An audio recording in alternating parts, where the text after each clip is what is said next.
right, welcome everybody to another episode of Sasquatch Watch Radio. Today is Monday, November 18th, 2024.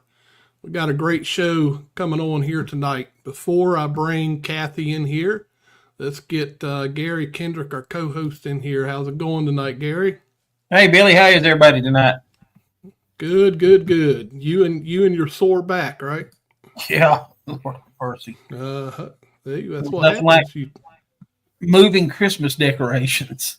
That's right. Sometimes all it takes is one good sneeze anymore, and I'm down. I can imagine. Been there, done that. Oh, yeah. All right. Well, without further ado, we're going to get our guest in here tonight. Kathy, how are you doing? I'm doing well. How are you all doing? Doing just fine. So it's good to see you again. It's been many years. Yes, it has. I think it's been like 2008, I think, is the last time. I think somewhere in there. We've all gotten a little older. Yeah, unfortunately, that happened. Yeah, we ain't got no way of stopping that. So No. And it's weird because even if you wanted to hide it, your kids keep getting older and your grandkids keep getting older. And you're like, well, shoot, I guess that applies to me too. Yes, exactly. So not much we can do. Well, thank you so much for agreeing to come on tonight. I know you got a busy schedule, so I know it's, I appreciate it. Oh, well, anytime.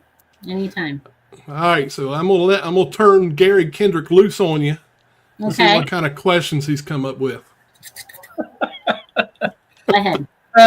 Just let me introduce myself. I'm Gary Kendrick. Kathy, it's nice to meet you. This is Kathy Strain. She has an MA in anthropology. She is a professional archaeologist, an author, tribal relations program manager for the National Forest Service. I can't pronounce the National Forest. I'm sorry. Stanislaus. Stanislaus. That's a California word. I'm not good at that. And you've been on Monster Quest and several other television shows. I'd like to start off tonight with your book that really fascinates me. And can you tell us a little bit about your book, Giants, Cannibals, and Monsters, Bigfoot in the Native Culture? Well, it's a book that covers the traditional stories. So like pre-1950 of traditional stories of what Native Americans said about Bigfoot from across Canada, Alaska, in the entire United States. And I don't alter them at all. I just present them as is. And these are the stories that the tribes say are Bigfoot. So it's not me saying it's Bigfoot. The tribe is saying it's Bigfoot. And it's got some beautiful illustrations of, photographs from the early 19th century and late or 20th century as well, of images that captured what the traditional garb looked like at the time. And I just let their words speak for themselves, that, that they talk about a Bigfoot that throws rocks, that whistles at night, that bangs sticks against a tree, that kind of stuff.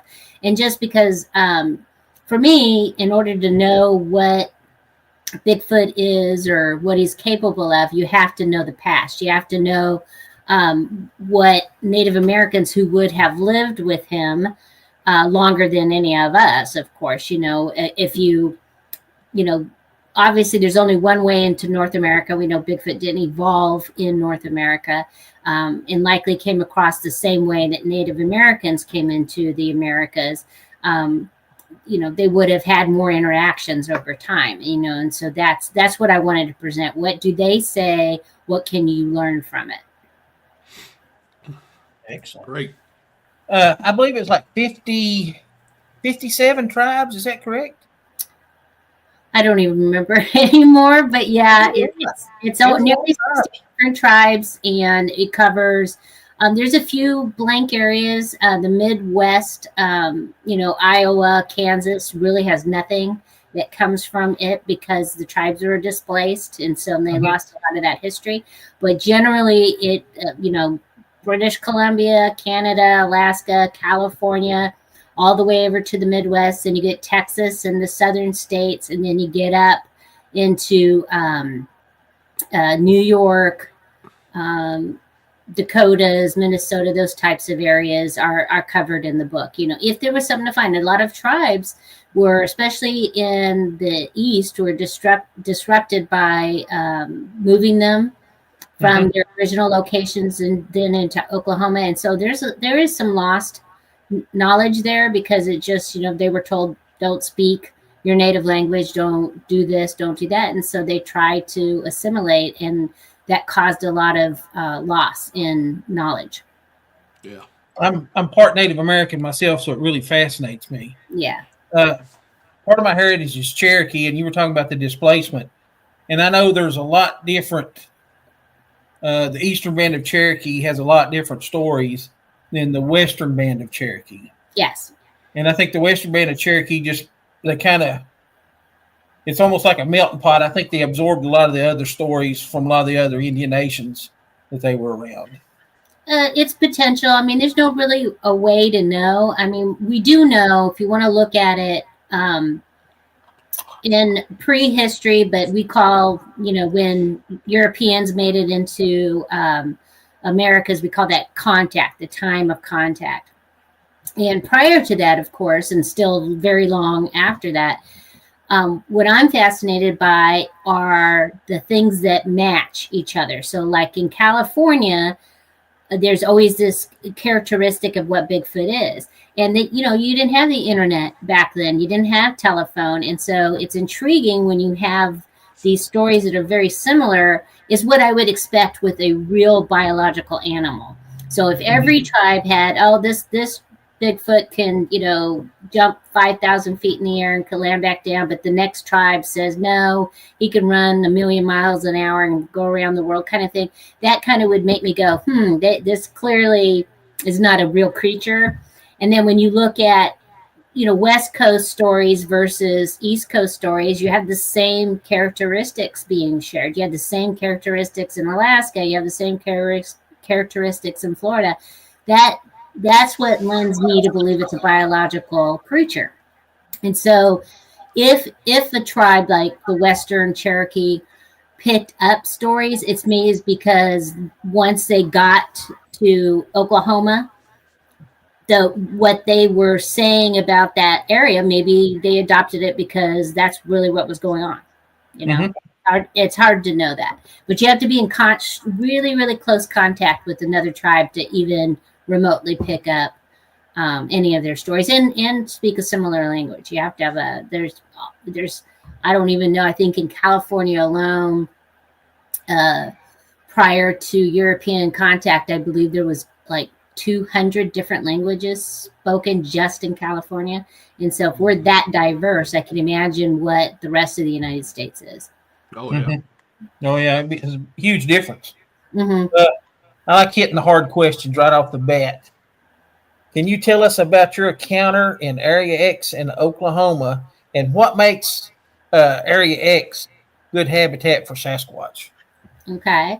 Well, I want to make sure Area X isn't because it's creepy. It was just the North American Wood Ape Conservancy was doing research in 3 different areas, and it just happened to be XYZ is what they named them. And X just happened to be the only one that had any interesting results. So it's not ominous in the sense of it's X, you know, kind of. So I've known Alton Higgins and the groups in the North American Wood Ape Conservancy for a very long time. And they had been telling me about stuff that was going on in this area for a while. And they said, oh, Kathy, can you please come out and tell us what you think as an anthropologist? What do you think is going on here? And I said, sure. You know, my husband's Bob's family lives in Texas. And so I said, well, we could just make it a family vacation and just go. And so we did. And this was in May of 2012.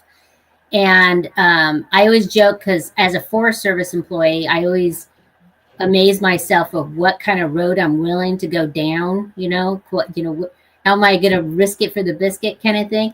And I swore that there wasn't anything I've ever, I swore there was probably no road bad enough for me to believe it existed. And boy, that road into X is horrifyingly bad. I don't know, honestly, it's mostly going down. You going downhill, and gravity's going to carry you there eventually, unless you hit a tree or something. It's more or less. I was worried about is getting back out because some of those. It was awful. Anyway, the first day was nothing important, nothing exciting, but the second day was tremendous. And so the place where we were staying, there was 4 cabins, but when I say the word cabin, I'm going to use that word loosely, as in 4 walls barely standing with a tin roof. And I mean, they're just not good cabins. But we had been, there was 5 of us there at the time, myself, my husband, Mark McClurkin, Brian Brown, and Ken. And we started having something throw rocks at the tin roofs. And so 1 rock here, 1 rock there. And we were verifying that they were rocks. They're not, hickory nuts or anything like that. They were rocks. And so we're like, what in the world? And so they're running from one place to another, trying to catch it. But it just, but it's a game, throw a rock over here, watch us run, throw a rock over here, watch us run. Well, I'm not much of doing that kind of stuff. So I'm just like, I ain't running in between. Let them throw rocks at me. I don't care. Anyway, so I was kind of like, this is interesting. It's either, something going on here. And so we were all had come back to camp and everybody was sick and tired of chasing the rocks. And we're sitting in like a semicircle and we start hearing something walking. And we thought it was a little fox that we were feeding. I'll admit it, we were feeding the fox. And I'm the one that's looking, it's called the bottleneck. It's in the old days, you could literally drive in a big round driveway to each cabin, but that's long since passed of that happening. But this one location was still relatively clear of greenbrier, no trees, substantial trees had grown in it. And anyway, I'm looking down this location and then there they were. It was a big one and a little one. And the little one is walking like he's trying to get behind. There was a shed there, trying to get behind the shed to get a better look at us. And I stood up and I said, there they are. And I ran at them. And they went up the hill. There's a steep hillside right behind the cabin we were sitting at, and they went up that hillside like lightning. You've never seen anything like it. It was like they were on a bungee, and they just went whoop, right at the top. And since I was running, I got there in time to watch the big one run up the hill. And so it tucked its arms in like this, like it was going to run, and it had the most beautiful booty you ever saw. It's just all muscles, and you could see the muscles underneath the skin. And then whoop, they were gone. And like I said, there was 5 of us, and 4 of us all saw the same thing. So Ken was looking in the wrong direction and didn't get to see anything. And I always had the impression, just because it's me, that the big one, big is not like Patty big. We're talking like lanky teenager, but maybe in the 6-foot range or a little smaller. And little one was about half that size. So somewhere between 3 to 4 feet. And it came off to me like it was the sister that was having to watch the bratty little brother. And the bratty little brother wanted to see what we were doing for whatever reason. And, I kind of have a high voice. And I wondered if that wasn't what the attraction was. Like, what is that? Is that a child there, or what, kind of thing. But yeah, I mean, it was thrilling. And then the rest of the week was just this nightmare. It was just like you couldn't sleep because things were throwing rocks at the cabin at all hours at night. I remember one time I got mad. I was the person taking the journal, and I just said, I'm not recording one more rock throw because I've had it. They're throwing rocks at us. And I mean, just all kinds of stuff happened that week. And so I remember when we finally left and we came out and we finally got to where the dirt road then gets to a real road.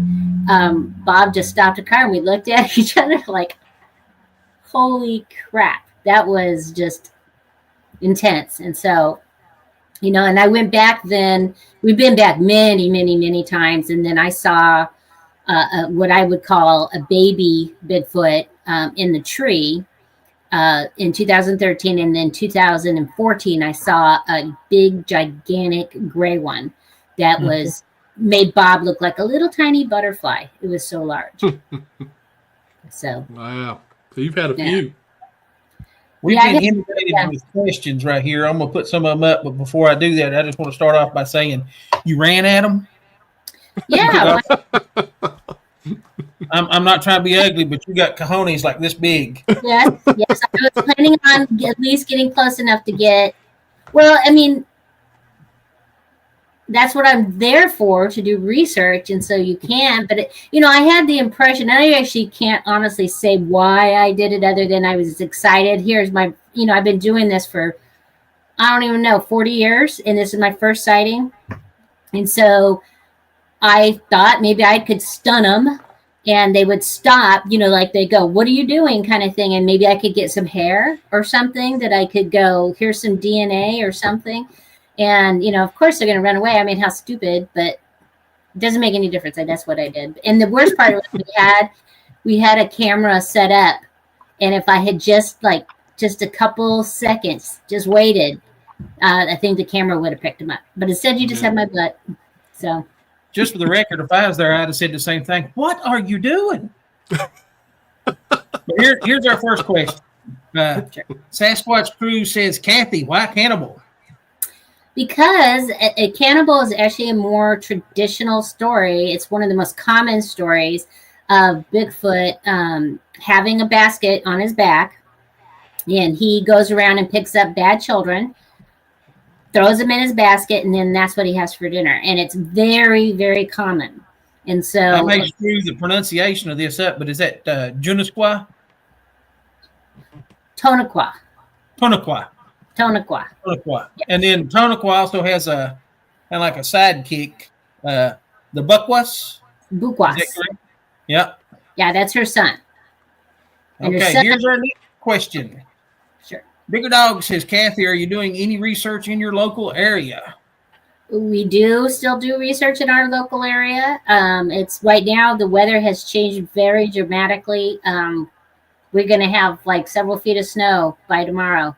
So it's that's it for us. But yeah, we still do research. I mean, it's just, we live in the mountains and it's easy enough to drive to locations, and, and the area is finally recovered. We had a large wildfire in 2013, and the area is looking much better now. It's really, vegetation's back, deer are back, everything's back. So this was our main research area, is just outside that burn scar. So it's still a good location. Digger asked that. Also, the Ridge Fire burn scar, how is that recovering? The Ridge Fire, I don't know where that is. So not on my national forest that I'm aware of. I'm not for sure. Yeah. Let's see. And then Sasquatch Crew says, Kathy, why do a number of native stories include cannibalism? It makes me think we are dealing with a play instead of actual encounters. No, I think that of course a cannibal implies that you're related to each other, because you can't, if I eat a cow, it's not a cannibal. I'm eating it because he's food.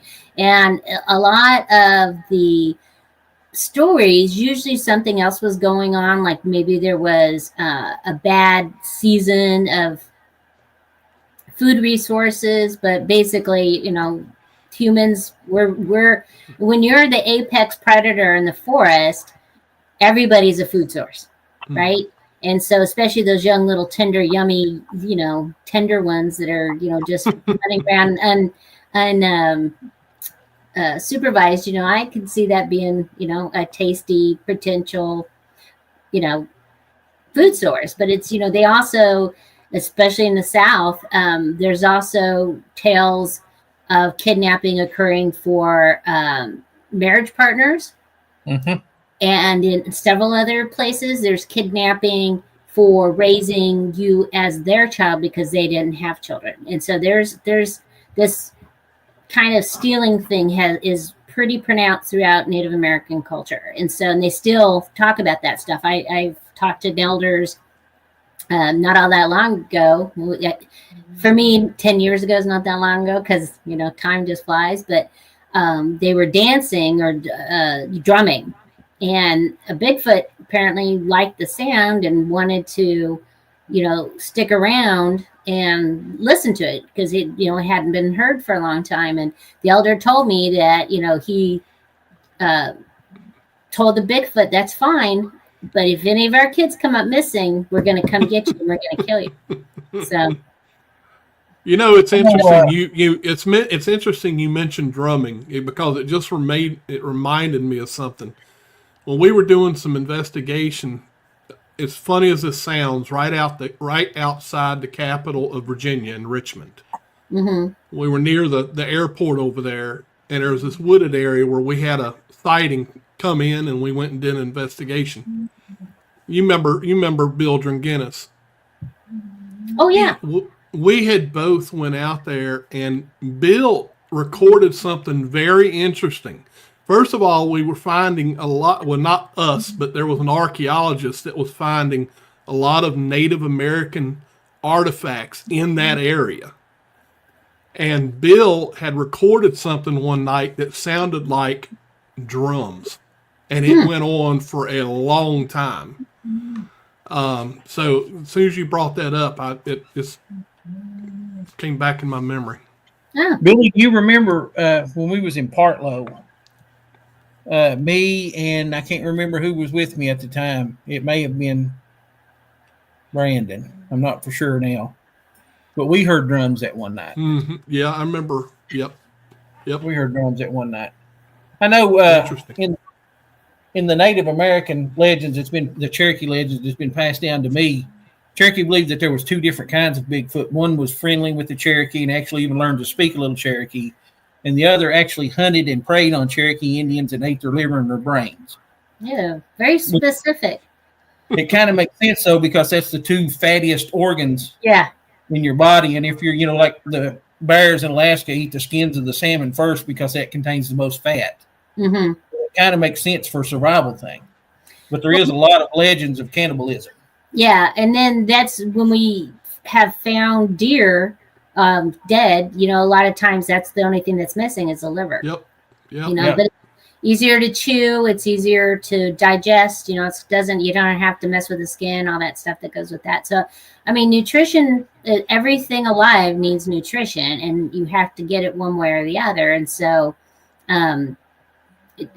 cannibalism, I think, has been just really widespread. So it's not just one tribe that believes that. There's a whole bunch of them. And I think that the term cannibalism is more related to the fact that they're the only things that walk upright are us and Bigfoot. And so there's this sort of like we're brothers, but not, depending on the tribe. There's a lot of tribes that believe they have friendly relationships. And there's a lot of tribes that go, nope, you guys, nope, we're not hanging around with that guy. You just leave him to himself and don't bother him, Yeah. Mm-hmm. Yep. Another thing I'd like to talk about, which I think you and your husband Bob have talked about before, tell us about Tag 7 and if you have had any results from Tag 7. Well, Tag 7 is related to in the NAWAC. There we have a lot of professionals. So we have wildlife biologists, we've got several anthropologists, we have several other researchers that research birds or amphibians or something. And so it's taking the best of what these people do to try to achieve results. And so Tag 7 is related to in wildlife tracking. They have these little sensors that you can put on an animal and then track where it's going.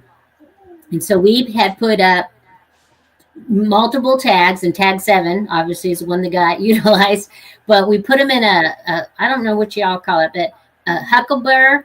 It's that one. Yeah, and they're just How they found? Are they really that big?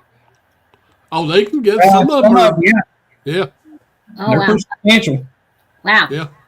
Well, what they did is they hollowed that out, put the sensor in it, and then we hung it at 8 feet tall on a what we call a thread trap. I don't know how else but to say. Obviously, I talk a lot with my hands. I didn't realize I'm going like this, like that's supposed to represent something. I don't know. But this one got stuck on an animal, and then as it pulled away from it, the string pulls the activator, and it gets activated. And so we knew that this had happened because we were watching the tags and where they were, and so could see if they had been deployed. And then we started. We on the NAWAC's website is a more thorough paper, because I'm just giving you the summary. We were able to track this tag through spring. Well, let's see. I think it was summer, fall, and winter, and then the tag died. And so we knew it wasn't a bear because of, it was actively moving in the winter. And we were able to see where it was hanging out, and what we call it like seasonal rounds, where in spring you're in one location for that resource. In summer you're in this location for a resource, and you just keep going around in a circle getting what your needs are, but they're all in different locations. And this animal moved all over the place in long distances. And so we were able to track it before the tag died. So we believe it to be successful, and we believe that we tagged a Sasquatch because of the distances it moved, what areas it was hanging out in, and then because bears would have been in hibernation, and then this thing was still going strong. So we believe that we are continuing to try to do that again for another animal. We haven't been successful yet, but we continue to try to deploy another tag. Just out of curiosity, how close did it come from civilization? Did not, but it was pretty bold. Where he picked up, where the tag was picked up was right in our camp.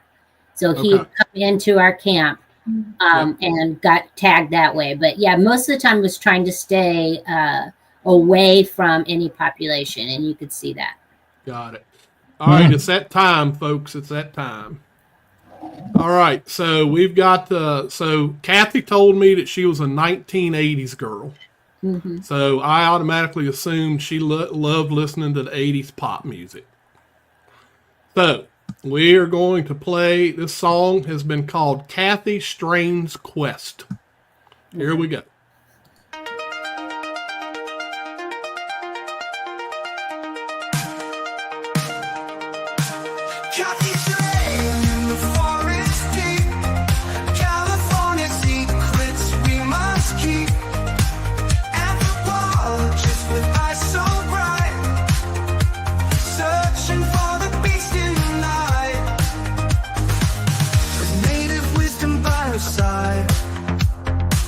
Bigfoot's trail, she won't let slide.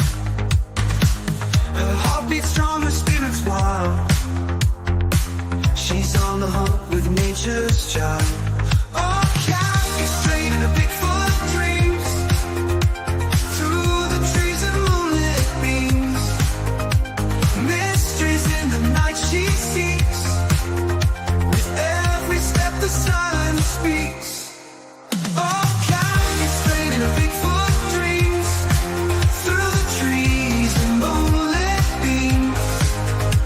Mysteries in the night she seeks, with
There we go.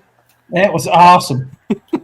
That had some heavy NXS vibes right there. How did you do that? It's an AI program, and so basically, I put in your name, okay, Uh-huh. and it will scour the internet and find information about you, and put it into a form of a song, whatever style song I tell it to do. Oh my God! Can you send that to me? Yeah, I'll send it to you. That's too much. That's great. That can be your new theme song. I can put it on before I walk on stage or something. That would be There you go. at all. Make sure you slap on a pair of parachute pants and Yeah. Oh, no, I never wore those. I was guilty. I was guilty. Good. I hope you listen to them before you do, just in case you got some shady because Kathy Strange steals. I want to ask a question.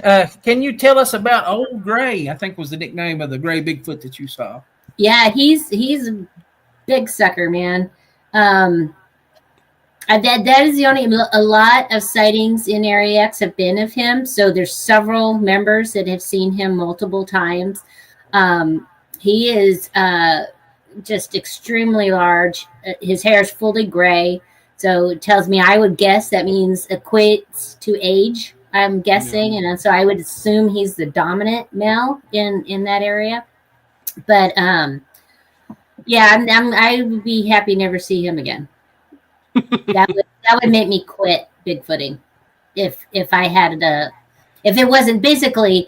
I had been, I'll just tell you the sighting. I had, was the last one to come out of the cabin. And everybody was kind of standing in the front and, just talking about what are we going to do that day kind of stuff, And there he was. It was like he was waiting for me to get out so that we were all accounted for. And so he wasn't really all that far from us. He was in this hidey hole that we've now since watch on a regular basis because we didn't know they were doing this, but essentially keeping count of us. And he got up out of this little kind of brushy area and then walked off. And I said, oh my God, Big Gray was just there. And so they just ran right over there. And I decided to stay exactly where I was so that I could put somebody in that same location so I could see how big he was compared to like Bob, And anyway, they found where he had gone. They found his footprints going down across a creek and then going over to the other side. And then they lost his sign. Excuse me. And so I said, okay, I'm going to stand here and I want Bob to go over there. And Bob's, used to be 6 foot tall, but apparently age makes you shorter. So I'll still give him the 6 foot. But I had him go stand in that same spot. And I could clearly see it was Bob. I knew it was Bob. But, man, he was nothing in comparison to just the width and girth of this animal. This animal was just gigantic. Excuse me. Bless you. Got a frog caught in my throat. I believe you're not the only Bigfoot researcher in that area that's seen Old Gray. I've read several reports of people that have seen him. Yes, several. Describe him the same as being incredibly huge. Yeah, there can't possibly be a second one. It has to be the only one because of his size. Just godforsaken. He would be, I don't know, a good 2 feet over a car, above a car. Just wow. Gigantic. And just like I said, it wasn't necessarily the height, it was the width and the belly size of how powerful. He didn't look like a beer drinker. I'm not like that. I'm just muscle and lots of it. And and I always kind of say this, and if they wanted to kill us, they could have done it already because nothing compared to them. And so, yeah, it was just like, he's one of those ones that I just would not care to see again because there's absolutely nothing I could do about it. And I don't want to make him mad. Yeah. I'm good with, like, you do whatever you want to, dude. You want to walk through here? Go for it. Okay, Kathy, this next question is weird, and I ask all of the guests that we have this question, and I'll explain it as I go along. The question is animal, mineral, or vegetable? Animal, do you believe that Bigfoot is a natural animal? Yes. Mineral, do you believe that Bigfoot could be extraterrestrial or interdimensional? Or vegetable, do you think the Bigfoot might be spiritual? He is a real biological animal. So I don't believe in aliens and all that gobbledygook. So All right, I got to put this up, Gary.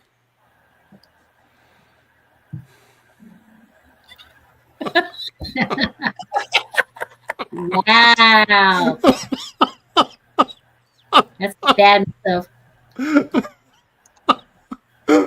Well, you know what's interesting? man. If hair color relates to age, it does make you wonder how long they live, you know? Because, Exactly. you know, yeah, it takes, even when you go gray, it takes a while for all those hairs to go gray, you know, but then for it to be Yeah. long, See Gary rubbing his beard. Yeah. and I notice how you can't see his hair. He's got a bandana on, so Well, it's not as dark as it used to be. yeah. But it takes a long time, you know? It Yeah. takes a long time for all those hairs to get gray and then to fully go all the way lengthwise. And so Mhm. Yeah. I suspect he's a pretty old dude that's Yeah. Right at about 55 years so far, I'm pretty sure. I don't know, something told me he was a little older than that. Yeah. I'm got a lot of gray. I have no idea if I'm gray. I use hair dye, so I can't. Some of my friends have suggested that, Gary, why don't you dye your beard? I'm like, no. I'm proud of this. This is taking quite an accomplishment. yeah, that's good too. Kathy, this is going to be another kind of odd question, and I don't mean to kind of put you on the spot, Sure. but you know, you have a lot of science with you. You're an MA in anthropology. You're an archaeologist, stuff like that. Mhm. Has your Bigfoot research caused any friction with any of your fellow anthropologists or archaeologists? Nope, never once. Most of the time, at more meetings than I can count. The second we're on a break or done, I'm besieged with Bigfoot questions. So one time I was at a meeting with a college, and we were talking about we were going to have some historic structures used as classrooms, and we're just sitting there, and then somebody goes, "Oh, you know, Kathy's a Bigfooter," and the president of the university president of the college, whips his head around and looks at me, and he goes, "Do you know Bobo and Cliff?" And I said, "Yeah." And he dove across the table at me and said, "Do you have their emails?" And I was like, "Calm down." and I said, "Well, yeah, but I'm not going to give them to you." So, you know, but it was just like that guy. I've never seen anybody in my life so excited. He just kind of was like, what are you going to do on the? He was going to crawl over to my side instead of getting up and walking around the table. I don't know, but it was funny. I had laughed out hard so long. I was just like, dude, this is cool. So. Actually, I've heard Cliff Barrickman say that you're the reason that he got hung with Bobo. We introduced him to Bobo. Yeah. So my husband and I used to teach a class called Operation Odyssey, and it's a class to help you be more scientific, you know, because that's the stuff that drives me crazy. You don't even know how many photos people send me of a foot, and there's not even, or a footprint, and there's not even a measuring tape or anything in it. And I don't know.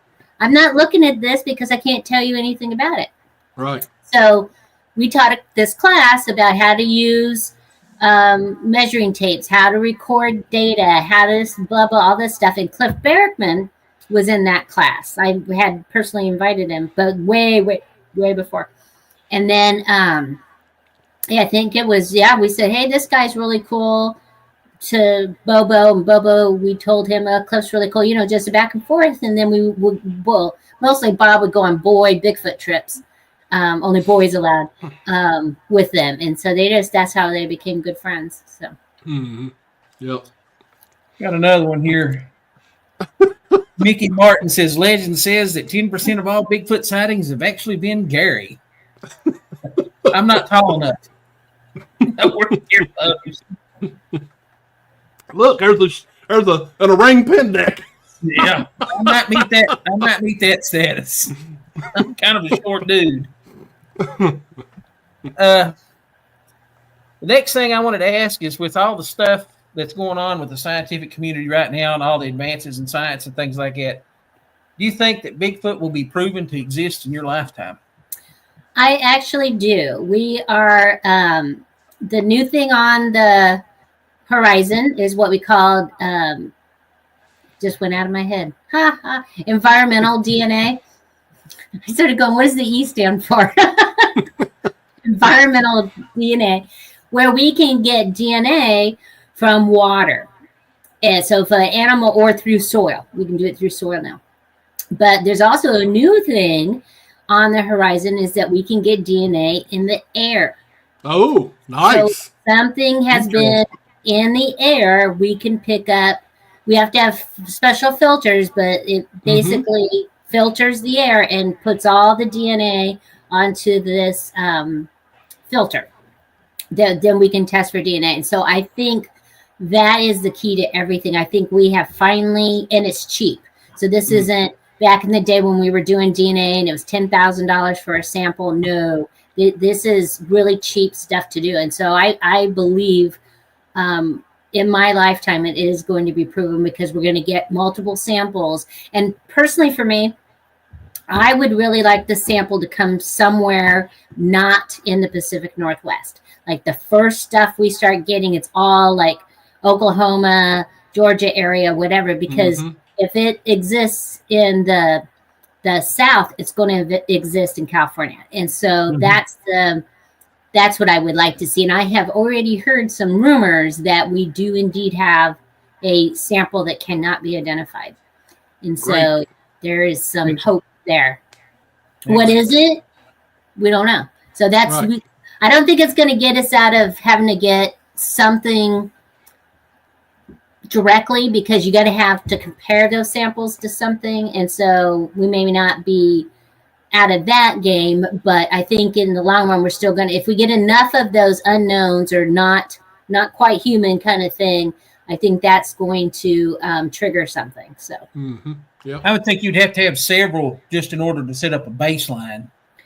I would think you would have to have something to know this is a known Bigfoot sample versus all these other hits. But it could be, if we get enough of this environmental DNA that sort of match each other, but it's not human, then I think that's going to give us, that's going to interest researchers, non-Bigfoot researchers, into maybe getting into this game. So Okay, this one I'm going to plug into your anthropologist side, so you I want to get your pith hat on there. Okay. Where do you think Sasquatch might fit in the hominin family? Or do you believe that it's more of a hominid, like an ape? Well, we're all apes. I continue to have to repeat that. I remember I said something, like I said, Bigfoot was an animal, and somebody got all offended that I call him an animal. We're animals. Okay. I should have been a little clearer on that. Do you think it's more Homo genus, or do you think it might be? I do not believe like a gorilla. I do not believe he's in the Homo line, but he's closely related. So where it is in that line, I don't know. There's no evidence that the Homo line had actually Homo. So not Australopithecines, but Homo, because there's no evidence we ever had long hair. And Bigfoot's not going to de-evolve. And so the characteristics that he have is more in that ape category, because he's adapted for, getting resources up higher, having that hair to keep his body both cool and warm at the same time, the size because of the terrain, he's always outdoors. And so if Homo line never had long hair, we've always had just barely anything, we would not then resort backwards. And so there's no reason to think that he's in the Homo line, but he is in the ape line somewhere. I don't know. Being from Southwest Virginia, I've seen some people that might, poke a hole in your theory. Well, I have definitely seen people that might be Neanderthals for sure. So I'm just like looking at them, going, "Man, I wish I had your DNA because then I could get you tested." And Here, Mick has a question. Oh Lord. Isn't there a higher chance of contamination with eDNA? There's no way to control whatever else is in the environment. But we can filter for that. We can clean the filters of, so eDNA will get everything. So it'll get what fish species is in the stream, who walked through the stream, deer that drank out of the stream, all that stuff. And contamination, yes, and that would normally we call that like human DNA. But this is able to really, look at genes really super close and be able to filter out what your target animal is. And so for like, we have a lot of endangered toads and stuff in California, and this will tell us if the toad was in the area and which species of toad it is, not just that it was a toad. It'll give us everything you want to know about that animal. And I think the better thing to do, that's a great word, is to deploy lots of these environmental catch-alls, I guess, in the same area so that you can sample. Since it's so cheap, you can sample multiple places in a relatively smallish area so that you're getting a balance of, okay, I keep seeing this, but I'm not seeing that here. And so I think it's actually, because it is so cheap, the contamination is easily enough to get rid of. Okay. Makes sense. Yep. Makes sense. Okay. Have you ever had any of your Forest Service employees to give you Sasquatch encounters? Oh yeah. That's happened many, many, many times. One of my favorites being, I don't want to use his name or his position because he's still there and he may not appreciate that. But he had been out in the wilderness and he was on his way back, and he said that he stopped at a location, take a little rest and stuff. And something started. Oh no, got it wrong. He was going into the wilderness, and he was stopped at this location, and something started throwing little tiny rocks at him. Little rocks like this, and he said he could see where they were coming from and could see them hitting and how they landed, and he could see something dark behind this. It's not a bush, but kind of a smallish tree. But he just thought instinctually that thing, whatever this is, doesn't want me there, so I'm going to leave. And so he left, and then on his way back, he came back and he looked at the same location, and now you could see right through it. There was nothing dark behind it. And he said he went over there and looked, and he said the vegetation was all smashed down, and there was a pile of little rocks there. And so he goes, I'm really weirded out about this. What do you think? And I said, well, I'm fine. You know what I think, or she wouldn't have come and told me this. And I said, I think that was a Bigfoot that didn't want you there and wanted to scoot you along. And he goes, okay, but I'm not going to tell anybody but you. And I said, that's fine. It's not like we got to advertise this, but it's those kinds of things. I mean, and there's been a lot. Some of them I've gone, are you sure? And I kind of go, well, this animal will also do this. And well, yeah, okay, yeah, I agree. Maybe that was a cougar or that was this, but some of them are really intriguing where I don't want to use the word chastise. I don't chastise anybody, but I go, well, why don't you run at it? Why didn't you just go over there and go, what are you doing in there in that bush, Bigfoot? And they just look at me. So I can't tell people that and then me not do it. So that's why I ran at them, because I always tell people all you had to do is walk over there, do this, and then you would have known what was throwing rocks at you or what was, what was following you as you were walking on that trail. So. Yeah. Or there is the distinct possibility that it may rip your arm off and beat you to death at the wedding. Then there you go. But hopefully there'd be some DNA on your wrist. That's right. Be on your body somewhere. somewhere. Making one for the team. That's right. A bite mark. To buy more anything. Oh man. You got to be willing to give yourself for science. You know? Get Yeah, some forensic right. dental prints. That's right. I know you work with Native Americans quite a bit, hmm and being part Native myself, you collected all these stories of Sasquatch from the natives. Do you think that you've gotten the real essence of Sasquatch? And and I'm not trying to be smart, but a lot of natives will not talk to whites about certain things in their culture. Yeah. I've never had any problem with Native people. In fact, I was just at a meeting like a month or two again. And it's funny because you always think people know, about what you do kind of thing. I've been on many, many, many, many television shows, all kinds of stuff. And I'm sitting there with the tribe, and this is a kind of a smaller tribe, but they're Miwok. And we're on lunch break, and out of the blue, they just start talking about Sasquatch. They're just going on about, and they're talking about in particular where he lives in their little town. He goes, oh yeah, all you got to do is you go down this over here, and there's this creek, and then you do blah, blah, blah. And they're just telling me all of this. And I'm just kind of smirking. I hadn't said anything yet, kind of thing. But then they're going on, most Native people believe in Bigfoot and blah, blah, blah, blah, blah. And then I thought, oh my God, I can't not say something at this point. And I said, and it is lunch. So I just Googled my book and the cover, and I just kind of, surreptitiously just went like this without showing the other people at the meeting.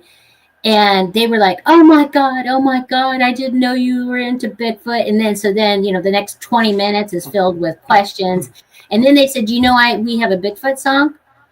And I said, you have a Bigfoot song? And he goes, yeah. Hey, before you leave, I'll sing it for you, and I'll even let you record it. And I said, do. And they did. And I have that now. And so, yeah. And so it's different. I think it's tough for Native Americans to tell somebody important things and expect you to take it seriously. And so Native people know I take it seriously, and I'm not going to laugh at you. I'm not going to make fun of you. I'm not going to say, how could you believe in that crap? And so I think because I do this, I put a lot of people at ease in the sense that I don't, I'm respectful. And I think a lot of people, I always tell people, don't walk up to a Native person and say, hey, so what's your Bigfoot story? That's not how that works. You need to have a relationship, and you need to be respectful and everything that goes with that. And I think that's very true, because I have been in meetings before where I know darn well XYZ was true, and they did not like the white guy in the meeting with me, and they bold-faced told him the exact opposite. And so, and I've noticed that several occasions. And then afterwards, I'll go, I know you told them wrong. And he goes, yeah, I know. We did that on purpose. And I said, okay. Yeah. Is what it is. A lot of Native history has been what I call whitewashed. Mm-hmm. History is written by the winners. So a lot of things are lost. They took Native children and put them in, the boarding schools. Yeah. And they weren't allowed to speak their native language. They weren't allowed to dress their native. They weren't allowed to practice their religion. And a lot of that has really affected, Native history. A lot of it has been completely lost. A lot of the languages have been completely lost. Oh, yeah. And COVID wasn't any help with losing elder after elder after elder, for sure. Yeah. There's what they knew and what they know now is not even half of what their great grandparents knew. Yeah. And it's the way. I mean, I definitely don't know what my grandparents knew how to do, because we don't have to do it anymore. We have the grocery stores, we have cars, and so right now you apparently are a songwriter, Billy. And just because your grandpa wasn't a songwriter, so there's all kinds of stuff we have lost. Right. So. Yeah, I know there are a lot of Native masks of Sasquatch, and it's throughout the entire United States. And some of these masks are more human looking and some of these masks are more ape-like. Uh-huh. Do you think that the difference is more environmental based on what the natives saw? And I think it's kind of odd that some of them are more ape-like because really there's no apes in the United States. That's correct. That is correct. And so I think what we look at is diversity, just like us as human beings. We are diverse. We're tall, short, skinny, fat. Some of us have gray hair. Some of us have long hair. You're always going to have diversity in a known species. And so that's another key of why I think they're real, is because they're expressing that exact thing I would expect as a scientist. It's what their masks show, or their totem pole show, or their, all that artwork that exists. Right. That made me jump. There's every Indian tribe in the United States has a name for Bigfoot. Mm-hmm. What is your favorite Indian name for Bigfoot? I like Yayali Mm, because it's so different. Yayali. Yayali. What tribe is that from? That's the Miwok tribe. The Miwoks. Yeah. What up around Washington, No, they live in California. California? Yeah. What tribes do you work with in California? I work with the Miwok, and then, mostly Miwok and then Washoe. So they're the main tribes of this national forest but there's like 4 or 5 Miwok tribes. So, That would be close. What is it? Central California? yeah, basically we're right outside Yosemite. Mhm. Okay. So yeah. So I was actually stationed on Camp Pendleton, California, when I was in the Marines in Yeah. Southern California. yeah, Yeah. on the coast. Yes, ma'am. Yeah. Well, thank you for your service. I appreciate it. Billy, that's about all I've got, brother. Well, you took her right down to the 10 o'clock hour, so you did a good job. Because I know Kathy's like, is this show just an hour? Because Well, no, because Dallas Cowboys are on tonight, and my husband isn't watching it because I can't watch it with him, and so he's con at the door here in a minute, going, yeah, yep. Anyway, so what's the point? Mick's got one question right here Sure. before we go. Mick says, question for Kathy. Do you think Sasquatches are mostly aggressive or not? I think it depends on the Bigfoot in the situation, but I have never felt, except for what half a second, I felt like I was like, oh my God, that thing can kill us. I've never felt any hostility. And so I think if they wanted to, we'd know. If they really, really, really wanted to, they could tear up all kinds of things and just put the fear of God in everybody's heart, and then we'd leave them alone. But they don't do that. So they just want to be left alone. That was generally what Native Americans say. Just leave them alone. Wow, Kelly. Wow. She just comes right on out. I mean, since you're a Dallas Cowboys fan, I'm going to go ahead and stretch this on out a little bit more. The worst part is I am a Cowboys fan. God bless your heart. But that's right. You get a long-suffering fan. Oh, man. The question that I have, the rock throwing, and you mentioned that a whole lot at Area X, and it's mentioned everywhere throughout Bigfoot research. I've had rocks thrown at me. I think every Bigfoot researcher has had rocks thrown at them at some point. The good one. Do you think that's more of an aggressive behavior, or do you think that's more of a territorial behavior? I think it's a territorial behavior. I did have a rock flung at me that if I hadn't moved like this, it would have hit me. But I heard it coming, and I went, whoop, and I moved just like that, and it hit the wall right behind me. And Bob's had one thrown at his head. So, but it missed. It landed perfectly right on the edge of the roof, and then fell down right between his feet. And so, I think it's used for various things. I think it's used to get your attention, make you move, make you leave, make you like come out behind something so they can see you better. I think it has a lot of different aspects. I mean, there's witnesses that have seen a Bigfoot throw rocks at deer, but they weren't big enough to kill the deer. It was just trying to make it move into the direction they wanted it to move. And so Right. I think they use them for all kinds of things. Yeah. All right. No, Kathy, good. I appreciate it. I appreciate it a lot. I really do. Are you able to hold on for a few more minutes while I just close the show out? Sure. Okay. We'll go ahead and close the show out, and then I'll be right back. Thank you, everybody, for coming in. There was way too many in the chat room for me to even name tonight. Quite a few, so we appreciate all of our listeners. We thank you, Mick, for the comic relief. And I just don't want to meet your ex-wife's mother. I think I'd rather see Kathy's gray Bigfoot than would want to see your ex-wife's mother. So everybody, we thank you. We will see you next Monday night, 9 p.m. Eastern. Everybody have a great and wonderful evening. Good night, everybody. Thanks, everybody. Good night.